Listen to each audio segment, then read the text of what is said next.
Bismillahirrahmanirrahim. Assalamualaikum warahmatullahi wabarakatuh. Alhamdulillah kita ketemu kembali dalam sesi ini. Topik kita pada sesi kali ini adalah analisis tren. Ini sambungan dari materi sebelumnya ya. Materi sebelumnya kita sudah membahas terkait dengan analisis komparatif. Saat ini kita lanjutkan dengan membahas analisis tren. Ya, analisis tren ini sesungguhnya tidak jauh berbeda dengan analisis komparatif. Tetapi berbedanya analisis komparatif hanya untuk 2 atau 3 periode. Sedangkan analisis tren ini digunakan untuk banyak atau mungkin puluhan periode ya. Bisa 20, 30, 40 tahun, bahkan mungkin di atas 50 tahun. Ini bisa dianalisis dengan menggunakan analisis tren. Tapi pada dasarnya analisis tren dan analisis komparatif ini sama. Ini adalah analisis general. Kita akan menganalisis sesuai dengan kebutuhan kita. Kebutuhan kita dalam bagian apa? Nah, kita akan analisis di sana. Ya, ini laporan keuangan yang bisa dianalisis dengan menggunakan analisis tren ini ketika laporan keuangan ini panjang, banyak begitu ya. Laporan keuangan dari tahun ke tahun dapat dianalisis dengan mempelajari arah trennya. Kita itu bisa melihat arah tren. Ini ada kecenderungan naik labanya, ada kecenderungan asetnya bertambah, ada kecenderungan harga sahamnya naik terus. Ini bisa kita lihat dari tahun ke tahun. Tren dalam presentasi dihitung dengan memilih tahun pertama sebagai tahun dasar. Kemarin ketika kita menggunakan komparatif, kita bisa menggunakan tahun awal sebagai tahun dasar atau tahun sebelumnya dibandingkan dengan tahun ini. Atau bisa juga dengan menggunakan kumulatif rata-ratanya. Nah, kalau untuk analisis tren pada umumnya menggunakan perbandingan dengan membandingkan pada tahun pertama gitu ya. Kemudian tren dalam presentasi adalah angka indeks yang menunjukkan perubahan relatif dari data keuangan sepanjang kurun waktu tertentu. Oh iya, saya tambahkan, bukan hanya sekedar menggunakan tahun pertama ya yang di poin kedua, tapi juga bisa menggunakan tahun sebelumnya, tapi terus berurutan begitu ya. Ya, ini analisis tren, karena sebenarnya pada dasarnya analisis tren dan analisis komparatif ini sebuah analisis sama ya. Ini analisis general sama dengan analisis komparatif. Waktunya saja yang berbeda. Jumlah gitu ya, jumlahnya yang berbeda. Nah, ini contoh analisis tren. Nah, analisis tren ini panjang ya. Dari 2011 sampai 2012. Nah, ini ketika kita mau membandingkan tahun 2012 dibandingkan dengan 2011, 2013 dibandingkan dengan 2012, 2014 dibandingkan dengan 2013, 2015 dibandingkan dengan mohon maaf saya ulang ya. 2012 dibandingkan dengan 2011, 2013 dengan 2011, 2014 dengan 2011, 2015 dengan 2011, atau 2012 dengan 2011, 2013 dengan 2012, 2014 dengan 2013 dan seterusnya. Ya, bisa menggunakan seperti itu.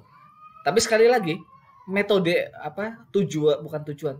Analisisnya sama dengan analisis komparatif. Jumlahnya saja yang berbeda ya, jumlahnya saja yang berbeda. Nah, ini contoh ya, contoh bisa digunakan untuk latihan soal. Ini juga contoh bisa digunakan untuk latihan soal ya. Di sini nanti bisa dihitung sendiri bagaimana membandingkan tren dalam presentasinya. Tentu dalam presentasi ini kita bisa membandingkan dalam angka absolut ya. Kemarin di komparatif kan ada yang dalam bentuk angka absolut, bisa dalam bentuk angka persentasi, atau bisa saja kita akan membandingkan common size-nya, kita akan membandingkan rasionya, kita akan membandingkan, tergantung tren apa yang kita ingin lihat. Ya, tren apa yang kita ingin lihat.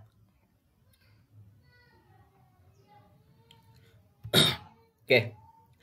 Analisis keuangan ini akan lebih baik sekiranya dalam proses membandingkan ini dibandingkan dengan standar tertentu. Misalnya, perlunya ada standar internal yang sudah ditetapkan oleh manajemen. Manajemen perlu menetapkan standar minimalnya, ya, standar internalnya. Sehingga kemudian nanti hasilnya di dalam analisis ini dibandingkan dengan standar yang sudah ditetapkan.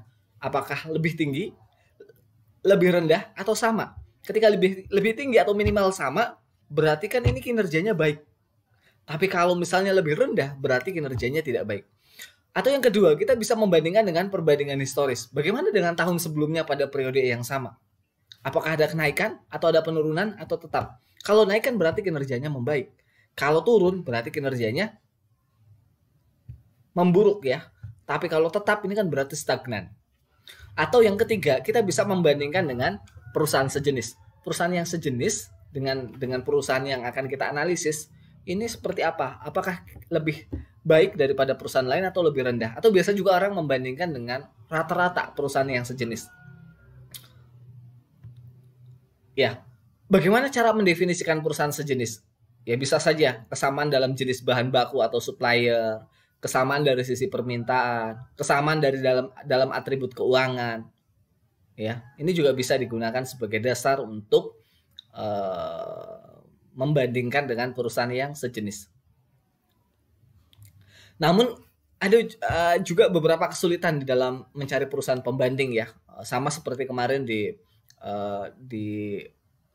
analisis komparatif sudah saya jelaskan sebagian. Ini saya lanjutkan saja ya, karena pada dasarnya sama analisis komparatif dan analisis tren ini. Ini melanjutkan di analisis komparatif yang kemarin. Kesulitan mencari pembanding. Pertama, perusahaan dengan kegiatan tunggal pada sektor yang relevan.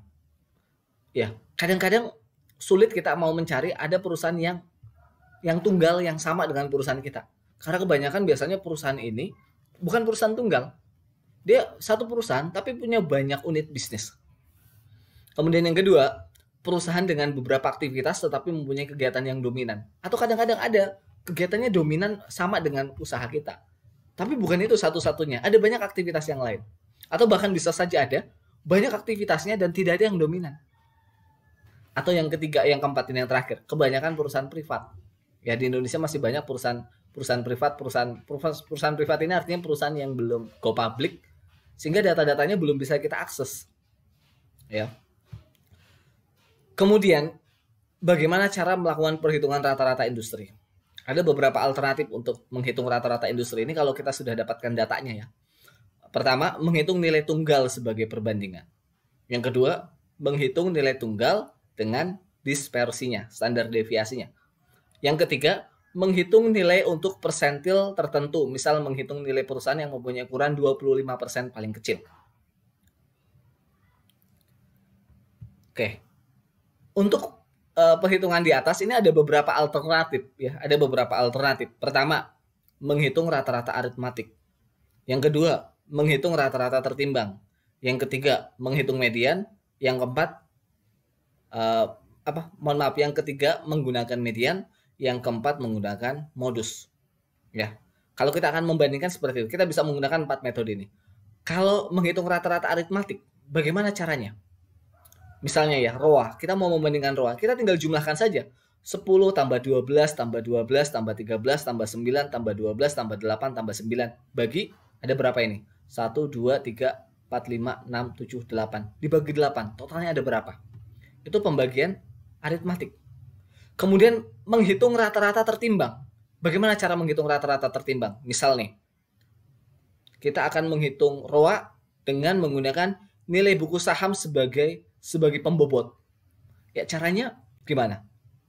Ya caranya tinggal 10%, 10 dikali 300 bagi 100 ditambah 12 dikali 100 bagi 400. 300 dikali 10 dibagi 100 ditambah 420 dikali 12 bagi 100 ditambah 250 kali 12 bagi 100 dan seterusnya. Kemudian nanti dibagi 8. Kalau kita menggunakan nilai buku saham sebagai pembobot. Begitu pula kalau kita menggunakan nilai pasar saham sebagai pembobot, berarti yang menjadi pengali adalah nilai pasar saham. Ya, seperti itu. Terus yang ketiga, menggunakan median. Median ini kan nilai tengah. Caranya gimana? Diurut dulu ini. 8, 9, 12, 8, 9,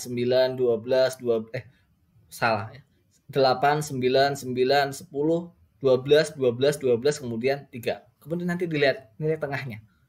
Nah, yang keempat menggunakan modus. Modus ini angka yang paling sering muncul. Angka yang paling sering muncul di sini berapa? 12. Nah, berarti kan nanti kalau kita ketemu misalnya angka yang paling sering muncul 12. Industri kita di atas 12 atau di bawah 12. Kalau industri kita di bawah 12 berarti kan kinerja kita tidak terlalu baik. Tapi kalau industri kita di atas 12 berarti kinerja kita lebih baik. Atau kalau industri kita minimal pas sama dengan 12. Industri yang akan kita analisis maksudnya. Maka berarti ini hasilnya lebih baik. Ya. Oke, saya kira sampai di sini terkait dengan ini ya materi tentang analisis tren. Oke, setelah ini mohon nanti diselesaikan latihan soalnya. Terima kasih banyak. Assalamualaikum warahmatullahi wabarakatuh.